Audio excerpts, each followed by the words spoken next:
How's it going, everyone? Sir Douglas here once again with another brand new video while I'm effectively rotting from the inside out, as you can no doubt hear.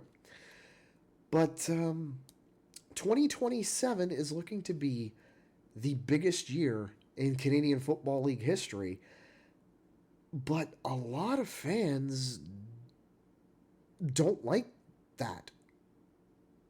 Allow me to explain.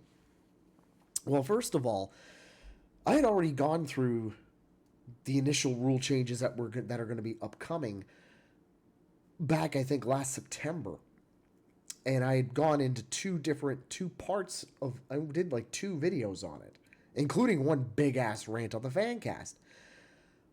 But apparently that's not enough.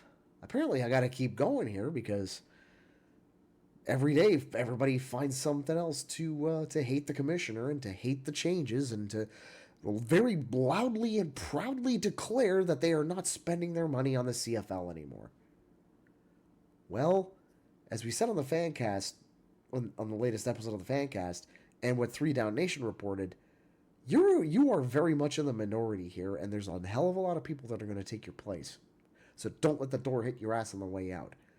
But let's go into one of the bigger changes that are happening above and beyond all the other rule changes we already talked about. So the first thing is right there, the change in the playoff format. Right now we have it so it's the top. So ideally, the top three in both divisions would go through and play and do the playoff thing. So uh, two would host the second seed would host the third seed.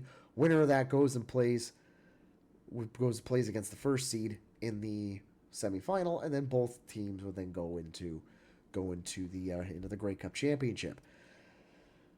And there is a crossover rule in effect where fourth place in Division A could take over third place in Division B if the team in Division A has a better record, not tied, better record. Say what you want about this. And I will go into this. Trust me. So, as you can see, we have essentially you've got the top two in both divisions are going to be going into what is a divisional showdown game. Winner of that goes straight through to the Grey Cup semifinal. Loser of that goes into essentially a last chance game. But then you also have then what's this 5v8 and 6v7? Well, wild cards. That's right. So they're going into essentially four teams, wild card format, single elimination for anyone below fifth place. So six would host seven, five would host eight.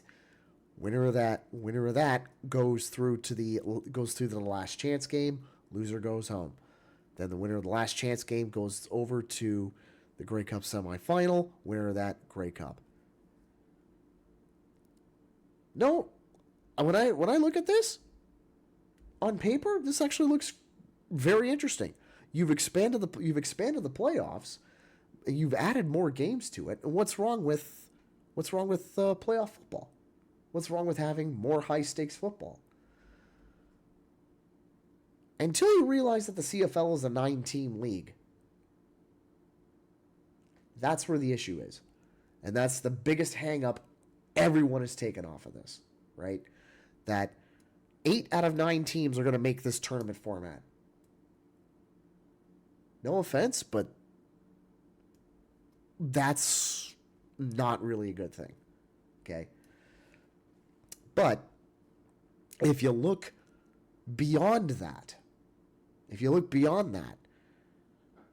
I think this tells something a bit more than what it meets the eye. Because I don't think the CFL would pull the trigger on something like this if there wasn't something else in the pipeline within the next 5 years with regards to, I don't know, adding more teams. I honestly think that within the next 5 years, we're going to see at least the 10th team, but I would say as much as 12 teams coming in to the CFL. I know. I'm probably giving the board of governors too much credit here, much to my peril. But that's what I'm seeing here as I'm reading between the lines on this. Now, add to that the next thing, which is this. And this is a much bigger deal. So, early this morning, the CFL sent this release out. And holy crap, this is massive. Because for years we've been saying CFL's got to get away from TSN being the monopoly on Canadian football. We've been saying this for years, right? Now the CFL has broadened the horizons and has brought in a very reputable name in DAZN. These guys, DAZN aren't slouches in this. They're actually pretty darn good. The only issue but a lot of people don't like this. They don't like the fact that this is a $500 million deal being signed for the next 6 years. People don't like this. Why? Because now apparently you have to pay for DAZN. There's two things I got to say to that. One, not if you have IPTV. And two, where there's a will, there's a way. I'm not going to go any further than that because then I would be treading some very dodgy ground. But in this case, right, you have TSN who's going to broadcast 60 regular seasons games, 6 playoffs, and the Grey Cup, right? DAZN is going to take a whole new concept, Saturday Night Football, right? So each week, that's going to be 21 games, right? At the minimum, 21 Saturdays, plus the Saturday night playoff game in the first 2 rounds at 7 p.m., and those will be on DAZN. And then further to that, DAZN becomes the official global broadcaster of the CFL outside of Canada and the U.S. So what this means is, RIP CFL Plus more than likely, but if you've been fortunate enough to access CFL Plus, now you got to pay for it. And a lot of people, when it comes to that kind of stuff, they're saying, "Oh, I don't want to pay for it." Like, bro, how do you expect the league to change I don't understand it. Like, you see the thumbnail. I took the thumbnail directly off a screenshot from the movie Misery. Because that's what I feel CFL fans are acting like right now. They're acting like Annie Wilkes from Misery. Okay? Because they love Misery, and they don't want to change it. Even if the author wants to like I feel like we are living in the plot of Misery right now. The only thing that's left is for the author to club the fans over the head with a cast iron pig doorstop. That's the only thing that's left. And then ultimately publish the book anyway. That's what I feel is going on here. It's like the fans are saying we want the CFL to change. The CFL decides to change. The fans say, no, not like that. Get a grip, guys. Seriously. I don't think you guys just hate him just to hate him. He's a commissioner. Commissioners aren't meant to be liked. We were fortunate enough to have Marco on, and everyone loved him because he brought Ottawa back from the dead for the 3rd time. But yet, this guy is trying to make it so the CFL is sustainable for years on end without having to burn through it. Well, especially if you're the Argos, burn through an owner every 5 fucking years. The fact that we've had MLSE this long is a testament to what to their commitment to it. I mean, grow up, guys.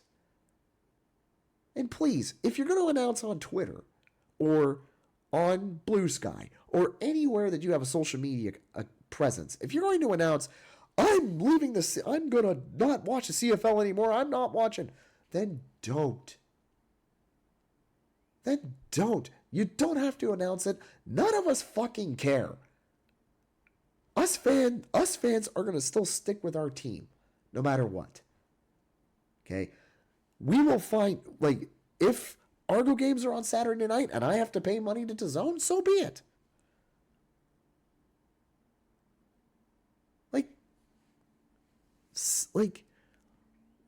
Y'all are acting like children. Seriously. But there's more to it in this little section about YouTube here, right? Excuse me. Expanded live and on-demand platform content, including live preseason games, excluding Bell Media and DAZN games, enhanced combine coverage, and all-access unscripted series, and a steady pipeline of highlights, interviews, analysis, and behind-the-scenes content. Creator-focused initiatives, including a CFL YouTube creator sporting event. Hey, CFL, let your people call my people. We'll do a nice lunch, okay?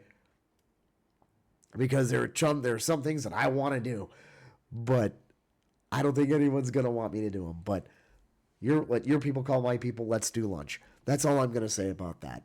But like I said, the CFL is at a point where the owners have had enough of losing money, and they're basically saying, yeah, I bet you this is what has happened. The owners picked Stuart Johnston and said, listen, Randy didn't get us the $300 million from the government that we wanted back in 2020 to run a season. We're tired of losing money now, especially after the pandemic. Help us out. Especially with the media deal, help us out. And that's what he's done. He's found a way to expand the stadium footprint by shortening the field. Whether you guys like it or not, it's going to put more butts in seats. He's found a way to add more games to the schedule, which once again is great for us fans because we get to go out and enjoy more tailgating, more football, and more camaraderie amongst other fans. What the hell is all wrong with that? Y'all need to take a chill pill, seriously. Speaking of pills, I'm about to take mine and get on out of here so I can hopefully get through this bout of bronchitis. Make sure you hit like and subscribe. Hopefully I'll see you guys in the future. Take care, everyone. Cheers.